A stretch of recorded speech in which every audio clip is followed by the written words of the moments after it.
All right, good morning, church.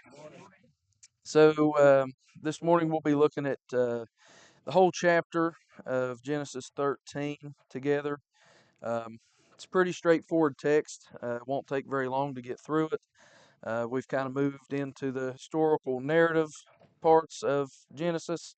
There's a lot to be said about uh, much of it, but um, we're not in the. We've kind of moved from the Genesis 6 and all that craziness to and the Tower of Babel and the creation story and all the symbolism there, to now kind of looking at the life of Abram as Alton started last week.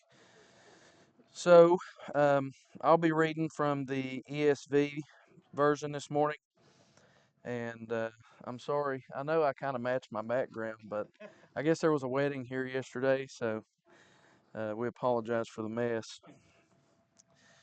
But anyhow, we'll start in verse 1 of chapter 13.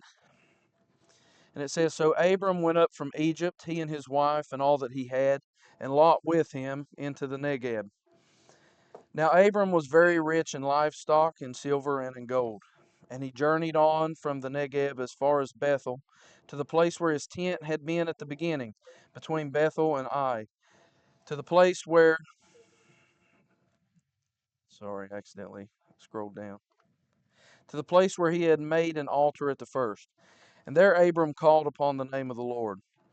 And Lot, who went with Abram, also had flocks and herds and tents, so that the land could not support both of them dwelling together, for their possessions were so great that they could not dwell together. And there was strife between the herdsmen of Abram's livestock and the herdsmen of Lot's livestock. At that time, the Canaanites and the Perizzites were dwelling in the land. Then Abram said to Lot, Let there be no strife between you and me, and between your herdsmen and my herdsmen, for we are kinsmen. Is not the whole land before you? Separate yourself from me. If you take the left hand, then I will go to the right. Or if you take the right hand, then I will go to the left. And Lot lifted up his eyes and saw that the Jordan Valley was well watered everywhere, like the garden of the Lord, like the land of Egypt in the direction of Zoar. This was before the Lord destroyed Sodom and Gomorrah. So Lot chose for himself all the Jordan Valley, and Lot journeyed east.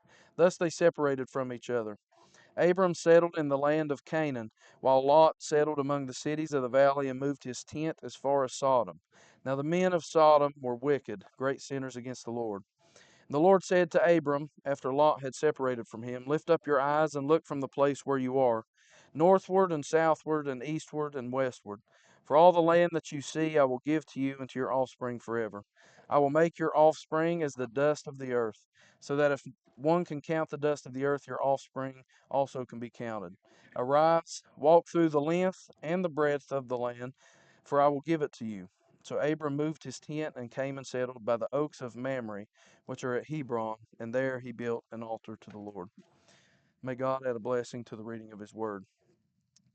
So, as we go through this chapter here, just for a little background for anybody that wasn't here last week, Alton got into really the introduction to Abram and Sarai at this time. It's Abram and Abraham and Sarah later. But we see that in chapter 12 that they ended up going into the land of Egypt. So God tells him, to go to this land, and Abram goes through this land. That it says at the time the Canaanites were there, the Lord appeared to him. To your offspring I will give this land. He built an altar and he worshipped.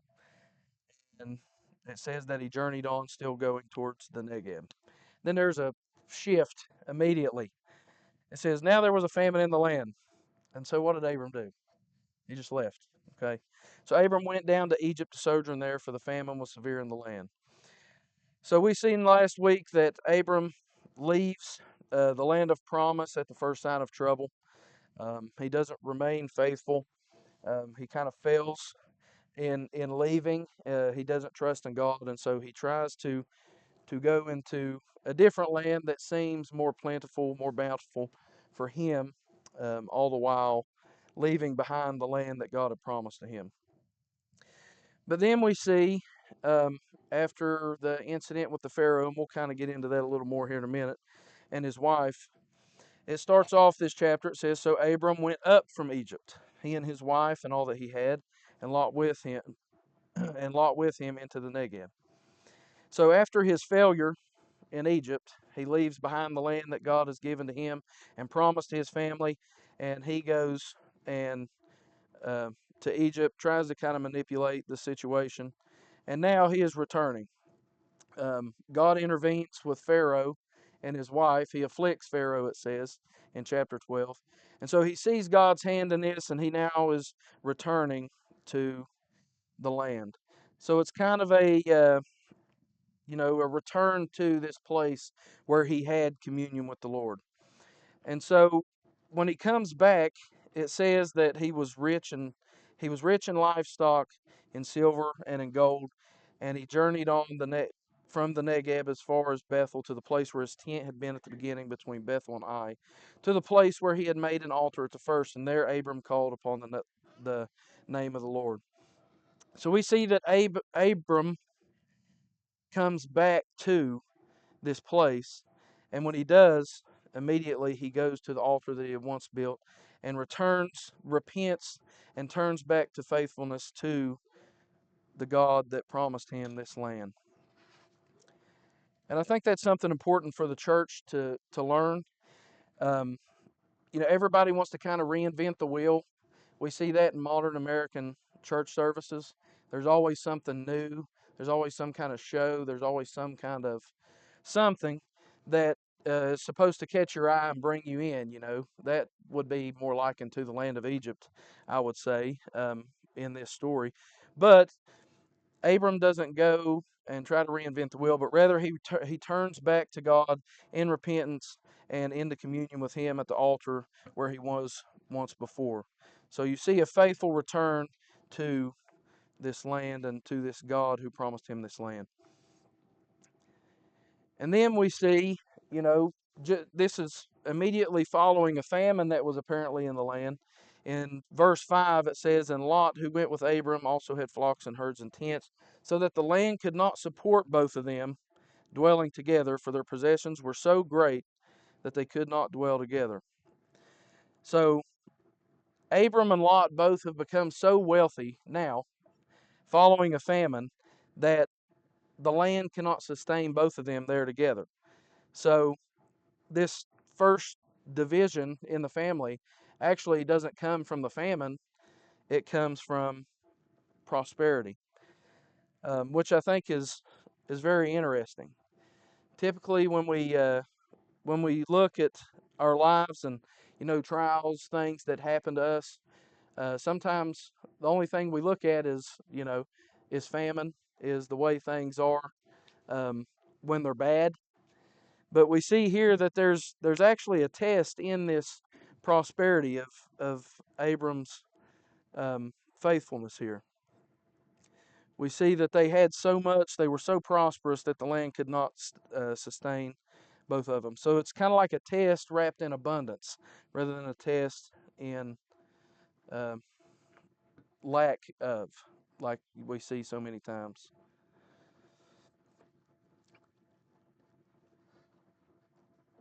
So then we come on down to verse 8 in the chapter. Like I said, this isn't going to be a very long, this is a pretty straightforward chapter here. It says, "Then Abram said to Lot, Let there be no strife between you and me, and between your herdsmen and my herdsmen, for we are kinsmen. Is not the whole land before you? Separate yourself from me. If you take the left hand, then I will go to the right, or if you take the right hand, I will go to the left." So, what's very strange about this is in the ancient world, in this context, the one who made the decisions was the elder, right? Families were led by patriarchs. Somebody like Abram is the patriarch of his family and will be making the decisions. So he is the elder. He is the one with the promise that God has given for the land. And, he could have just told Lot, get out of here, scram, whatever. And but rather than that, um, we see that he says, "Let there be no strife between you and me, between your herdsmen and my herdsmen, for we are kinsmen." So he gives him the option. So we see a shift. This Alton was talking before the service about kind of this character arc that you see from Abram throughout his story, where we started here in the beginning of him immediately at the sign of trouble when there's a famine leaving and, breaking his covenantal faithfulness with God, to eventually taking his son on top of a mountain to offer for a sacrifice because he has that much faith in God that he will provide for him. And so here we start to see a small shift in that character arc that Alton and I were talking about before the service. He could have removed Lot from the land. He could have said, this land is mine. This is what God has given to me. You can go find another place. But rather, he seeks shalom. He seeks peace with his brothers. Um, why do you think he does that? Why do you think that he allows Lot to choose what part of the land he wants to be in? I would say that it's because he trusts God. I would say that his faith is now rooted in the God who promised the land to him. He left during famine, went to Egypt, and seeing God intervene in the situation that brought him back to the land. And so Abraham, now with his faith strengthened, is trusting that God will provide and care for him in this land that he has promised him and his descendants. So he doesn't have to manipulate the situation like he does in Egypt. He doesn't have to try to secure the land by force. He knows that this land is his because why? Because God had promised it to him. So that's a sign of real faith. It relinquishes control, our desire to take things and to manipulate things, and rather trust in the covenantal promises of God. So Abraham is starting to begin something that we all must know and learn, is that faithfulness to God's covenant is not always proven in crisis, but in the contentment of where we are at the time. So in verses 10 through 13, it says, Lot lifted up his eyes and saw the Jordan Valley was well watered everywhere, like the garden of the Lord, like the land of Egypt in the direction of Zoar. This was before the Lord destroyed Sodom and Gomorrah. So Lot chose for himself all the Jordan Valley, and Lot journeyed east. Thus they separated from each other. And Abram settled in the land of Canaan, while Lot settled among the cities of the valley and moved his tent as far as Sodom. Now the men of Sodom were wicked, great sinners against the Lord. So now we're starting to see some of the stuff that we talked about um, in the Tower of Babel story. We got into some of the cosmic geography stuff. And we're starting to see some connections here to, like it says, that Lot lifted up his eyes and saw that the Jordan Valley was well watered everywhere, like the garden of the Lord, like the land of Egypt in the direction of Zoar. So we see that Lot, in choosing this land, what part of the land that he chose what was closest to the garden of the Lord. Since the beginning of all time, men have wanted to return back to this place of communion with our God, the one who created us, who created the world. And so Lot looks up and sees that the Jordan Valley was well watered, like the garden of the Lord, and he wants to return. But where he looks and where he wants to go is outside of the land, or is right on the border of the land of what God had promised them. And we see that the people in Sodom were wicked, great sinners against the Lord. So Lot sees Eden. When he looks, he sees this lush place. He sees this land that is beautiful, that reminds him of Eden, that reminds him of Egypt. And but in choosing this land, he moves out to the borders of the land, out closer to chaos, outside of this place where God dwells with his people at this time, and next to Sodom. And we see here that it says that the men of Sodom were wicked and great sinners against the Lord. And there's even a mention, a bit of a foreshadowing of the destruction to come. It says this was before the Lord destroyed Sodom and Gomorrah. So This is kind of like Genesis 3 all over again. Lot seen what looked good to the eye, and he took, and that's what he chose. The same way that Eve saw the fruit, and she saw that it was good for food, and she ate. So we see here an example of rather than following God's commands and sticking to his trusting in his faithfulness and his covenant with man, we see that man is lustfully looking for things with his eye rather than trusting in the Lord. So we see as the story continues through Genesis and on into the rest of the books of the Old Testament, that this isn't just a story, this is a prefiguring of the story of Israel, the story of all of humanity, really, a longing for Eden, but without God. And we see that time and time again with the nation of Israel throughout the Old Testament. But we come down to verse 14 through 17. After Abram has proved himself to be faithful, rather than striving with Lot over the land and fighting over what would be the best, he simply trusts in God, that God will give him the land that he has promised him. So the Lord said to Abram after Lot had separated from him, "Lift up your eyes and look from the place where you are, northward and southward and eastward and westward. For all the land that you see I will give to you and to your offspring forever. I will make your offspring as the dust of the earth, so that if one can count the dust of the earth, your offspring also can be counted. Arise, walk through the length and the breadth of the land, for I will give it to you."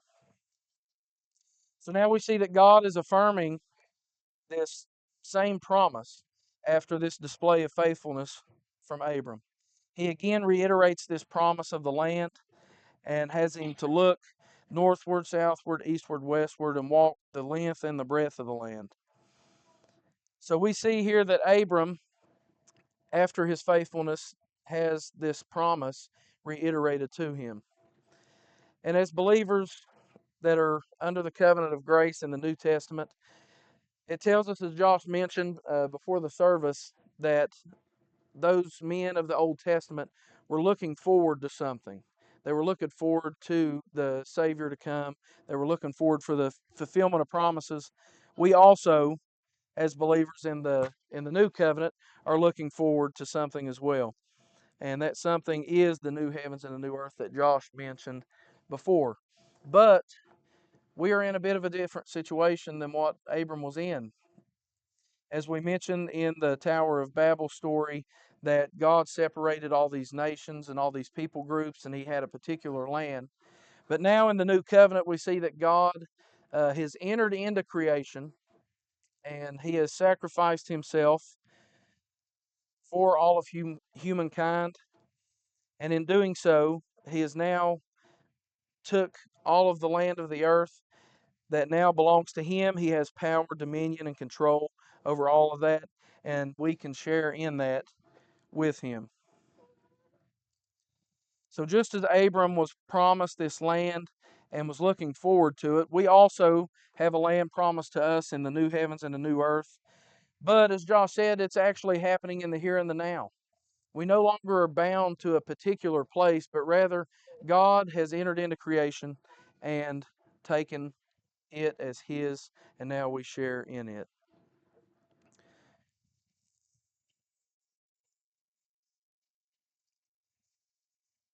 So now the last verse, verse 18.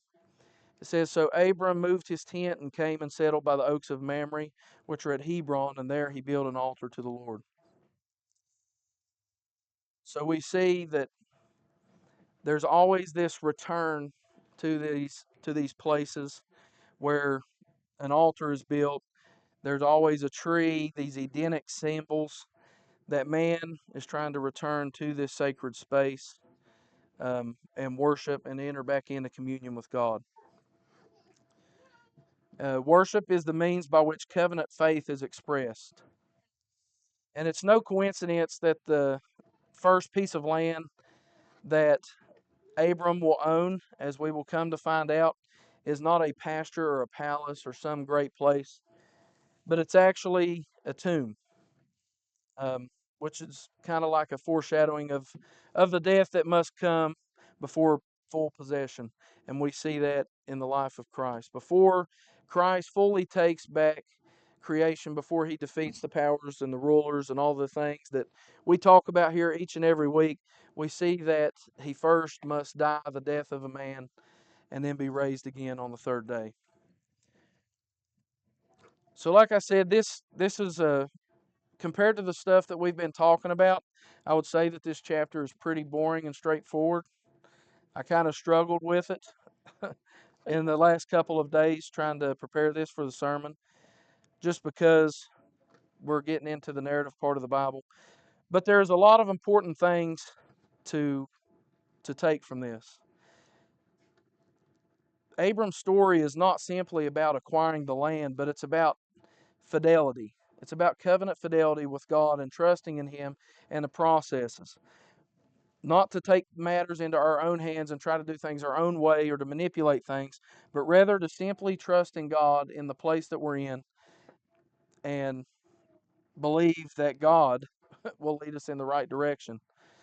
So in Christ, we're not looking for, we're not looking to take over and to do things our own way, but we're rather we're pilgrims walking toward a city whose builder and maker is God. Rather than trying to tear down things and build our own places, we trust in God and follow Him on our pilgrimage to the great city of God that is to come.